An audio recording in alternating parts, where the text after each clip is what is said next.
देश और विदेश में बढ़ती हवाई यात्रा की मांग को मद्देनजर रखते हुए केंद्र सरकार ने देश के कई हवाई अड्डों को आधुनिक स्तर का बनाने की ठान ली है। इसी को लेकर उड्डयन मंत्री प्रफुल्ल पटेल ने गुजरात के मुख्यमंत्री नरेंद्र मोदी से मुलाकात की। देश के विकासशील राज्यों में से गुजरात एक है।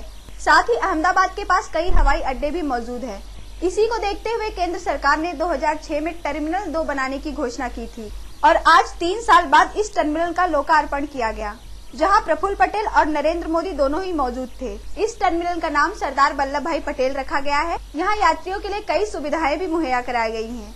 यह एयरपोर्ट 39,331 स्क्वायर फीट के क्षेत्र में फैला हुआ है। यहां पे सुरक्षा के लिए सीसीटीवी कैमरे भी लगाए गए हैं।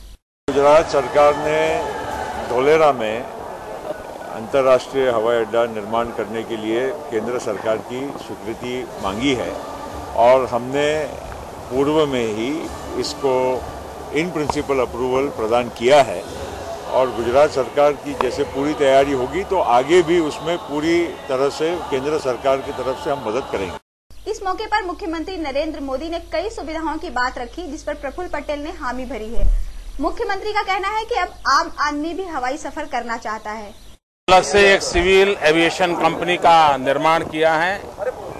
भविष्य में गुजरात में अंबाजी, द्वारका, सोमनाथ, पालिताना इन स्थानों में यात्रियों को सुविधा मिले, इसलिए नए छोटे एयरपोर्ट निर्माण करने की योजना है। करीब 11 नए एयरपोर्ट बनाने की योजना है। हम चाहते हैं कि गुजरात में